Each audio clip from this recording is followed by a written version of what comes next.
Remember, Christ went down to the tabernacle secretly. Remember, he went to the feast secretly. And his family said, why don't you go down and show yourself to the whole world, just tell the whole world you're the Messiah. And he said, because my time hasn't come yet. Wow. Which is tying tabernacles to a very important event for Israel. Not for the church, but for Israel. And that's a distinction that must be made, because Rachel and Leah represent two distinct types. Rachel would represent Israel, and Leah would represent the church. All right? So this would be where the blood moons occur, just like the actual laver would turn blood red from the priest's hands, and your bridegroom is the high priest of heaven. So it's really foreshadowing his actual death on the cross. And on the cross, his feet and his hands were blood red, because that's where his wounds were. So he's proving he's the high priest on this particular day. Now this outer court would represent the body. You know, we have a Trinitarian structure of body, spirit, and mind. This outer court represents the body, because this is where the flesh was sacrificed. It also represents the first heaven. It's in the first heaven. All right? It's outside. It's in the first heaven. All right. Any questions about those two events before we move on? Both Moedim, both feasts that pre-shadow events in redemptive history. This would be the cross, Passover lamb. This would be the death on the cross of Bib 15. Got a question. Yeah. Okay, so that's Abib 15, Passover. A Yom Kippur, they sacrifice another. Am I getting ahead? Yeah, well, Yom Kippur, this is the first month of Yeah. Bib, which means green barley years. Yeah. And Yom Kippur would be the 7th month, Yeah. which would be up here, Okay. right? And we're still in the outer court. Okay. All right. So you're referring to the Holy of Holies, which is the 3rd place. I jumped ahead. Yeah. Well, but it's very important, though. Are we in Jacob's trouble now? No. You mean right here today, currently? Yeah. Yeah, we're actually right on the cusp of it, yes. Okay. Oh. And the signs are appearing that Jacob's trouble, which Christians call, now Jeremiah is the only prophet that uses the time of Jacob's trouble. Uh-huh. But Christians use words like tribulation, Yeah. Great that's the time of tribulation. Jacob's trouble. midpoint of the tribulation, pre-trib, post-trib, rapture, pre-wrath. Pre-wrath would mean you think the tribulation would last 3.5 years, and then the church would be raptured in the mid-tribulation period. So there are different positions theologically people hold. But these can't be confused, because these happen on specific dates, at specific hours, on specific years. And if you use the Hebrew calendar, there's no confusion about it. Yeah. Okay? All right. Now, why is this important? Because John, who is from the tribe of Zebulun, is going to get a unique revelation about the time of Jacob's trouble that no one else is going to get. He's going to get a revelation or a vision, and that's how the book of Revelation starts out, and that's why we're looking at this. So, we're in the outer court. Now, the next piece of sacred furniture in the court is the table of showbread. Who's heard of the table of showbread? I've heard of that. Okay. Now, as you'll notice, brass and brass. Now, metals have meanings. What does brass represent in the scripture? Judgment. Judgment. Judgment. All right? So these two would represent the judgment that Christ endured to redeem his bride. Now, this is very interesting, because right here, this blood and water is what was actually in the laver. Now, why is this important? I'm going to tell you why. And today, this is hard for people to accept, but this is the way it was in Hebrew culture. It's totally different than American culture. It's almost hard to fathom, but this is how upfront Hebrew culture was in many respects when it came to these type of things. If I, let's say, am a Hebrew man, and I have a 12 or 13-year-old daughter, and I want her to get married, what I would do is I would offer my daughter for marriage, right, in the community, and I would say that she just had her first menstrual cycle, and that she is a virgin, and that I'm willing to offer the tokens or the signs of her virginity at the actual chuppah or the wedding feast. I'm willing to offer it to the bridegroom that she is in fact a virgin.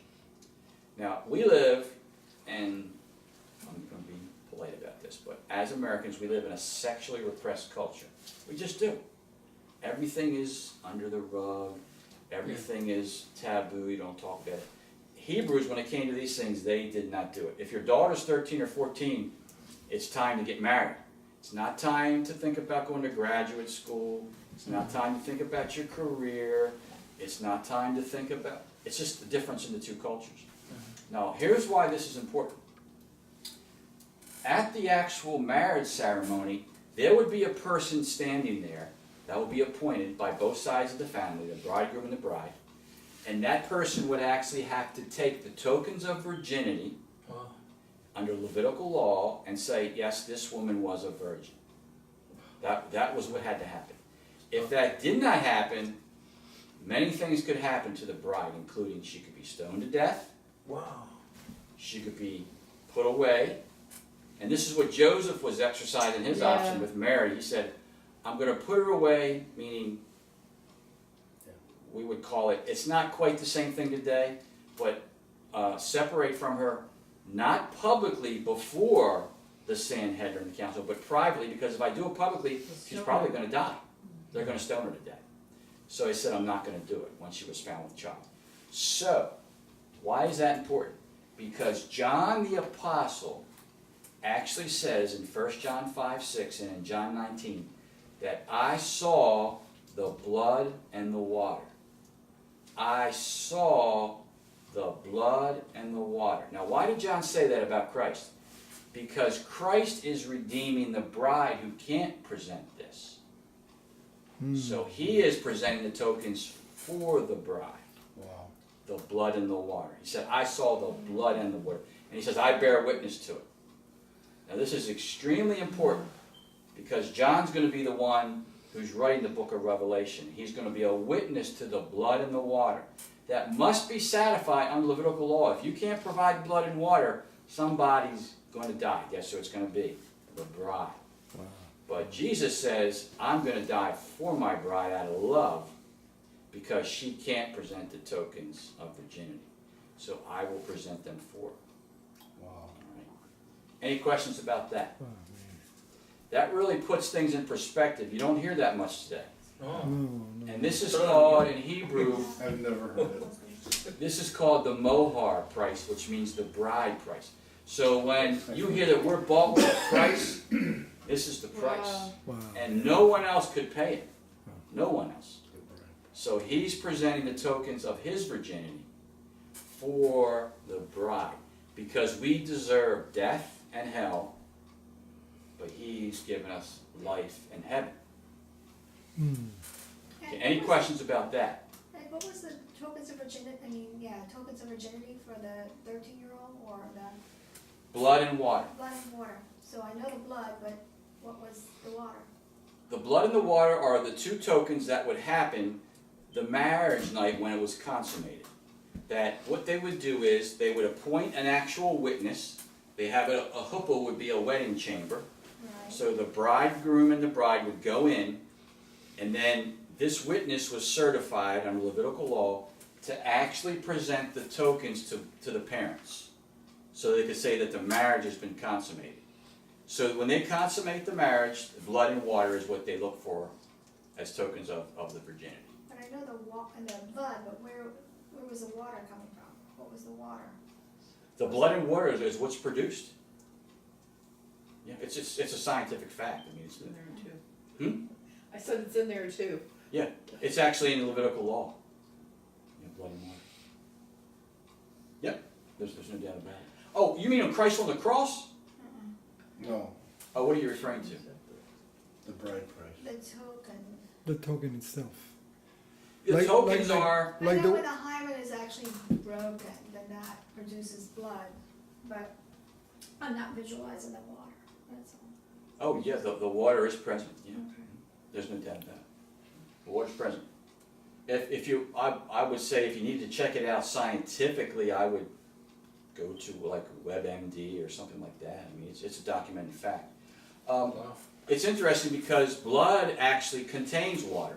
Right, Yeah. I know. Plasma. Blood, yeah. The plasma, What's that? right. It's like a kind of plasma. Right, Yeah. the plasma. No, when you Red, coagulate, blood- the water goes in the bottom, the blood Yeah. goes to the top. Yeah. Now, Yeah. where the metaphor comes in, though, what's interesting, I thought she was actually posing another question. Where the metaphor comes in is when Christ was actually pierced with the spear at his fifth rib, which would be right at the heart muscle, because of the water accumulating in him, because of his brokenheartedness for the actual bride, blood and water would have come out. Yeah. Yeah. All right, and it's a documented fact that they did present these tokens. It's in Leviticus if you want to take the time to read And I it. thought that's what John was referring to, the fact that Jesus was actually died, because, you know, a lot of people believe Christ swooned and was revived in the tomb and Yeah, exactly. lived on, you know, that was one of the heresies. Well, it does refer to that because this is the death that the bride deserves that he actually is enduring. Yeah. So it was that, and John's saying, "I'm witness," because see, John has a special position in redemptive history, which we're going to talk about in a minute, which is very rarely mentioned because he's Zebulon, the tribe of Zebulon. He has a special position. He's a disciple whom Jesus loved. He would be the certified witness. Okay. All right. Now he witnessed this. He saw it. He said. All right. Now what's interesting is John was the only apostle at the cross, at the foot of the cross. So he was a witness there. He also is the only witness, the apostle, at the actual death of Christ when he's pierced. And he says that I was there. I was the witness. He says this in 1 John 5:6. He says this in John 19. So he's witness to this. And he also says that he is a witness at the table of showbread. I'm going to discuss what that means. But before we go into the holy place, we're still out here to understand this blood in the water. So when Christ actually dies, all right, he actually is presenting the tokens of his virginity. And John's certifying it. John's a certifier. All right? And he says in Revelation, I bear record of these things. I am the witness. Any other questions about that? Very good. Okay. Now some other interesting things about this is this blood moon is interesting at these particular dates. And here's the reason why. If you know anything about physiology, menstruation, this is a very fertile period for the bride. And the bride's face actually turns red during this time to show her fertility. So this would have a tie-in to the actual marriage ceremony. And they did actually watch this, where the bride's face would turn red. So if you look at the cycle follows 7-day periods also in the natural realm. And this all is based on 7-day cycles right here. That's not a coincidence. Because he's saying right here is where I want to consummate my marriage with you. All right?